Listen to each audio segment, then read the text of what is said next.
안녕하세요, 단테입니다. 오늘은 엘라스틱 빈스톡에 우리가 여태까지 만들었던 뷰 앱을 배포해 볼 겁니다. AWS 프리티어를 사용하시는 분들은 1년 동안 무료로 사용하실 수 있는데요. 저는 프리티어가 아니기 때문에 과금이 청구됩니다. 실습하는 동안 엘라스틱 빈스톡 애플리케이션을 배포했다가 실습이 끝나면 바로 닫아줄 것이기 때문에 많은 과금이 되지 않아서 저는 프리티어를 사용하지 않고 이번 영상을 촬영하도록 하겠습니다. 만약 과금되는 게 싫다고 하시면 프리티어를 사용하시고, 그렇지 않다면 저처럼 기존에 있었던 계정을 그대로 사용하셔도 무방합니다. 엘라스틱 빈스톡이라고 검색을 하시면은 콘솔에서 빈스톡을 찾을 수가 있습니다. 여기 들어가시면 다음처럼 창이 뜨는데요. 엘라스틱 빈스톡은 어플리케이션과 환경으로 나눠져 있습니다. 그래서 어플리케이션을 하나 만들고 여기에 내가 원하는 어플리케이션 이름을 생성해 줍니다. 이 상태에서 생성을 해주면 다음처럼 엘라스틱 어플리케이션이 만들어졌습니다. 환경은 어플리케이션 내부에 있는 각각의 앱을 의미합니다. 이 엘라스틱 빈스톡 내부의 환경을 생성하도록 합니다. 웹서버 환경을 사용하고요. 쭉쭉 내리다가 도메인엔 원하는 이름을 설정합니다. 플랫폼은 관리형 플랫폼 선택은 도커로 지정합니다. 어플리케이션 코드는 샘플 어플리케이션을 선택하고, 사전 설정은 단일 인스턴스와 고가용성 밑에 있는 사용자 지정 구성으로 되어 있습니다. 프리티어 사용 가능인 단일 인스턴스를 사용했을 시 프리티어 사용자분들은 과금이 되지 않고, 저 같은 경우는 일반 인스턴스가 아니라 스팟 인스턴스를 사용하여 현재 AWS 상에서 사용 가능한 인스턴스를 사용함으로 인해 과금이 최소화되도록 전략을 세울 것이기 때문에 저는 다음과 같이 스팟 인스턴스를 선택을 하도록 합니다. 만약 실습이 아니라 일반 서비스 용도로 이 사전 설정을 하실 경우에는 스팟 인스턴스와 그렇지 않은 인스턴스 간의 차이점을 잘 알고 사용하셔야 서비스가 끊기지 않고 안정적으로 사이트를 운영할 수 있습니다. 네, 저는 기존 서비스 역할을 사용해서 진행할 텐데요. 그렇지 않고 새로운 서비스를 사용할 시에 다음처럼 사용하시면 됩니다. EC2 키페어는 SSH를 이용하여 EC2에 접근할 때 안전하게 접근하기 위해 키페어를 설정하는 과정입니다. 저희는 SSH를 사용하여 EC2에 직접 접근하지는 않을 것이기 때문에 EC2 키페어를 별도로 하지는 않겠습니다. 만약에 원하시는 분들은 키페어를 생성하셔서 설정하시면 되겠습니다. 여기서 추가적으로 설정해야 될 거는 없습니다. 서비스 액세스 구성과 네트워크, 데이터베이스 및 태그 설정 그대로 건너뜁니다. 네, 블랙 구성의 스팟 인스턴스로 되어 있는 것을 저는 확인을 했고요. 인스턴스 유형에 T3 마이크로와 스몰이 적혀 있습니다. 여기서 한 가지만 선택을 하시고 넘어가시는 분들도 있을 수 있는데요. 기본적으로 엘라스틱 빈스톡에서 새로운 어플리케이션을 업로드하여 앱을 배포하고자 했을 때는 최소한 두 가지 유형의 타입을 선택을 해야 합니다. 따라서 지금처럼 선택되어 있는 마이크로와 스몰을 그대로 남겨두고 다음 과정으로 넘어가도록 합니다. 네, 이 상태에서 제출하면 환경이 만들어집니다. 빈스톡 환경이 생성됐을 때 다음처럼 로딩바가 표기가 됩니다. 이 작업이 몇 분 정도 걸린다고 하는데요. 아직까지는 앱이 실행되지 않았기 때문에 사이트에도 접근할 수 없는 것을 확인할 수 있습니다. 네, 기본적인 설정을 마쳤는데요. 이제 코드 단계로 넘어가서 실제로 배포를 어떻게 하는지 알아보도록 합니다. 네, 먼저 우리는 도커 파일을 사용해서 앱을 빌드할 겁니다. 예전에 여러분이 가상 서버를 사용하여 개발 환경을 구축한다라고 했을 때 서버에서 사용하고 있는 여러가지 앱들을 하나의 서버에서 돌릴 경우 두 앱이 참조하고 있는 디펜던시 간의 충돌이 일어날 수 있었는데요. 이것이 아니라 도커를 사용했을 경우에는 서버 내부의 도커 컨테이너를 사용하여 논리적으로 독립적인 개발 환경을 구축할 수가 있습니다. 이렇게 되면 앱1과 앱2 간에는 서로 각 컨테이너 내부에서 사용하는 디펜던시 간의 충돌이 일어나지 않기 때문에 각각의 개발 환경을 위하여 설치하는 패키지나 노드 버전과 같은 것들을 크게 고려하지 않고 필요한 입맛에 따라 생성할 수 있는 장점이 있습니다. 그래서 우리는 기본적으로 엘라스틱 빈스톡에서 제공하는 EC2 서버 내부에 도커를 설정하여 엔진엑스와 뷰를 설치하여 사용할 겁니다. 네, 그럼 이렇게 해보도록 하겠습니다. 네, 먼저 엘라스틱 빈스톡을 사용하기 위해서는 도커 파일의 위치를 프로젝트 루트의 최상단에다가 만들어줘야 됩니다.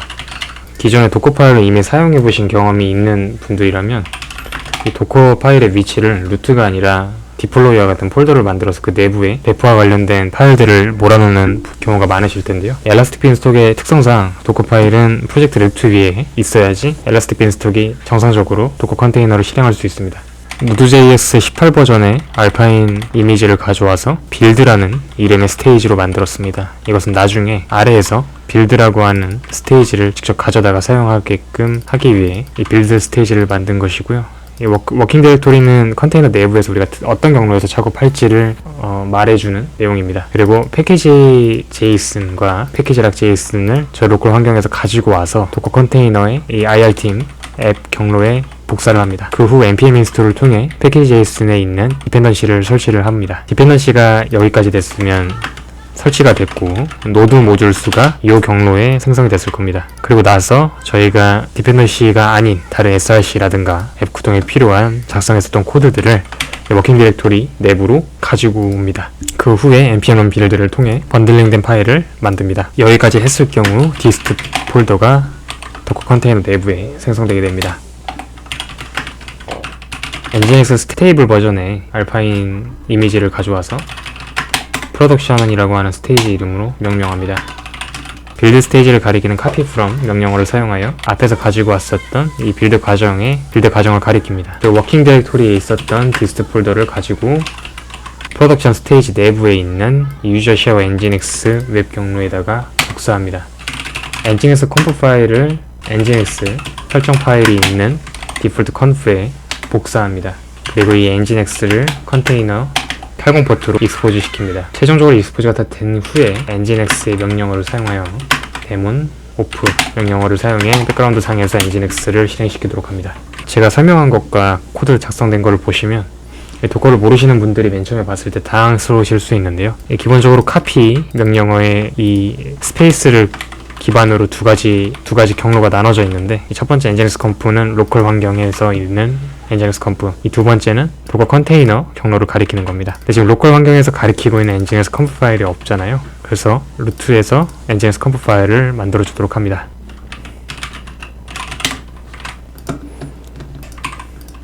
네, 엔진엑스 컴프 파일은 크게 보실 필요는 없습니다. 이 80 포트로 트래픽이 들어왔을 때 엔진엑스 서버가 듣게 한다라는 의미고요. 인덱스 경로로 들어왔을 때 index.html을 가리킨다라고 하는 내용입니다. 네, 그리고 프로젝트 루트에 다커이그노얼이라고 하는 파일을 작성하여서 이 이미지를 만들거나 이 이미지를 만들 때 포함되면 안 되는 파일들에 대해서 명시를 해줍니다. 노드 모듈 같은 경우는 이미지를 만들 때 포함되는 게 아니라 이 컨테이너 내부에서 패키지.json을 가져와 npm 인스톨을 할 때 생성되는 파일이기 때문에 다커이그노얼에 명시를 해줬습니다. 그리고 여러분께서 도커를 사용하시기 위해서는 이 맥이나 윈도우 모두 이 도커 데스크톱 앱을 설치하셔야 됩니다. 이 도커 데스크톱 홈페이지를 들어가시면요, 이 본인의 운영 환경에 맞는 데스크톱 클라이언트를 설치할 수 있습니다. 네, 설치가 완료된 후에는 다음과 같이 도커 명령어를 사용할 수 있습니다.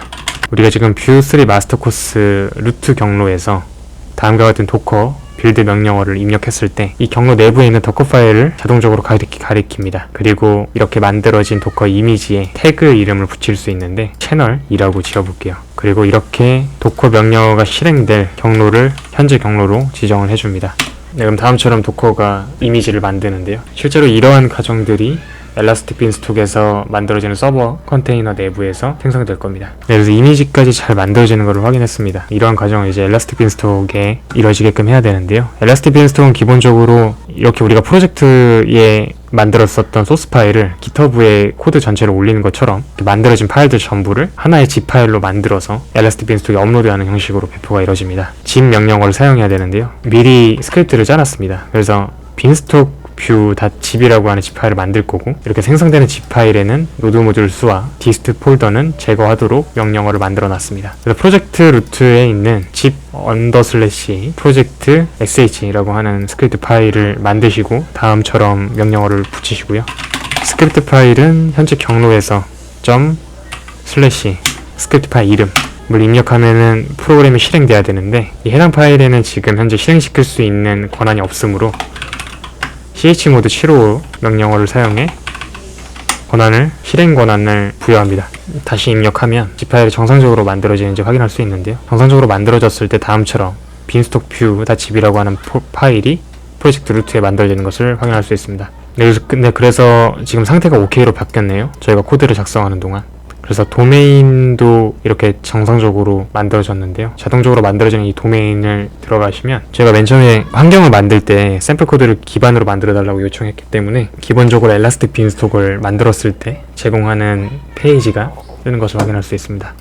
그래서 업로드 및 배포를 눌러서 어플리케이션 업로드를 선택합니다. 그리고 우리 소스 파일, 우리 폴더 내부에 있는 빈스톡 뷰.zip을 업로드하고 배포를 누르면 배포가 정상적으로 진행됩니다. 네, 환경 업데이트 중이라고 됩니다. 아까 저희가 기다리는 동안에 다른 작업을 한 것처럼 또 다른 작업을 해보도록 합니다. 저희가 매번 앱을 빌드를 해서 여기다 업로드를 해야지만 배포가 진행이 되는데요. 이런 과정이 번거롭기 때문에 저희는 GitHub 액션을 사용하여서 특정 브랜치에 코드 변경이 일어났을 때 엘라스틱 빈스톡에 자동으로 배포하게끔 만들 겁니다. 이 액션을 작성하는 방법은 .github라고 하는 폴더를 프로젝트 루트에 만들고 이 내부에 워크플로우라고 하는 폴더를 만들어줘야 합니다. 본인이 원하는 이름의 파일을 만들 수 있는데요. 저는 deploy yml이라고 하는 야물 파일을 만들겠습니다. 여기서 만들어진 파일 이름을 보면 이 야물 파일에는 액션의 이름과 그리고 어느 브랜치에 푸시됐을 때 그리고 GitHub 액션에서 퍼블릭한 플러그인으로 제공하는 체크아웃 플러그인을 사용하여 현재 브랜치에 체크아웃하고 우리가 아까 만들었었던 다치 프로젝트 sh 파일을 실행하여서 패키지를 만듭니다. 그리고 엘라스틱 빈스톡에 배포를 하기 위해 미리 만들어져 있는 플러그인을 우리는 가져다가 사용할 것이고요. 이렇게 배포를 할 때는 누구나 배포를 하게끔은 하면 안 되기 때문에 AWS 내부에서 제공하는 어세스 키와 시크릿 키를 가져다가 만들어줄 겁니다.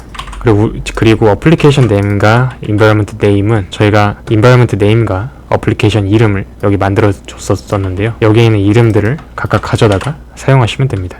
네, 그러면 아직까지 환경이 안 만들어졌으니까 이 어세스 키와 어세스 키를 어떻게 만드는지부터 알아봅니다. 이 콘솔에 아까 저희가 검색했던 것처럼 IAM이라고 검색하면 AWS 리소스에 대한 액세스 관리라고 하는 서비스가 뜹니다. 여기서 사용자를 누르시면요, 사용할 수 있는 여러가지 앱이 나옵니다. 그래서 저는 뷰 디플로이라고 하는 어세스 키를 미리 만들어 놨는데요, 이 액세스 키를 생성하여서 커맨드 라인 인터페이스 사용 사례를 선택하고 다음을 눌러서 어세스 키를 생성하시면 됩니다. 그 사항을 다 체크를 하고 다음을 눌러서 태그 값은 그대로 놔두고요. 권한 정책을 하실 때는 어드미니스트레이터 어세스 엘라스틱 빈스톡을 선택하셔서 엘라스틱 빈스톡과 관련된 내용들을 이 키를 가지고 진행할 수 있게끔 하면 됩니다. 사실 관리자 권한을 주는 것보다는 특정 기능만 주는 것이 더 좋긴 한데 우리는 실습에서는 여러가지 키 중에 여러가지 권한 중에 편하게 배포를 할 수 있는 이 권한을 선택하여서 진행하도록 하겠습니다. 그래서 환경 업데이트가 성공적으로 완료됐다라고 뜨는데요, 그 이후에 이걸 누르면 저희가 실제로 만든 게 도메인을 통해서 배포된 것을 확인할 수 있습니다. 이제 여러분께서 GitHub 액션을 배포한 후에 이 액션이 돌아가게 하기 위해서는 적어도 한 번은 여러분이 설정해서 설정한 디폴트 브랜치가 여러분이 현재 액션 파일을 올린 해당 브랜치여야 됩니다. 그래서 우리는 릴리즈 브랜치에다가 푸시를 할 때 액션이 돌아가게 했기 때문에 지금은 저희 디폴트 브랜치였던 마스터 브랜치나 디벨롭 브랜치의 액션 파일이 올라와 있지 않기 때문에 릴리즈 브랜치로 브랜치를 업데이트 해준 후에 실제로 액션이 푸시가 되면 다음처럼 실행이 됩니다. 이제 액션 진행할 때 빈스톡에 키를 넣어줬던 부분이 있었는데요, 이것은 설정창에 들어가셔서 레포지토리의 설정창에 크리된 베리어블을 들어가신 후에 AWS 어세스 키 아이디와 AWS 시크릿 어세스 키를 생성을 하셔야 됩니다. IAM에서 만들었던 어세스 키와 시크릿 키를 넣어주시면 되고요. 여기 이렇게 들어간 변수명은 우리가 야물 파일에서 작성했었던 변수명을 그대로 넣어주면 이 야물 파일 내부에서 스크래치라고 하는 키값을 이용해 참조할 수 있습니다. 네, 오늘은 엘라스틱 빈스톡을 사용하여 어떻게 뷰2앱을 배포하는지에 대해 알아봤습니다. 시청해줘서 고맙습니다. 안녕.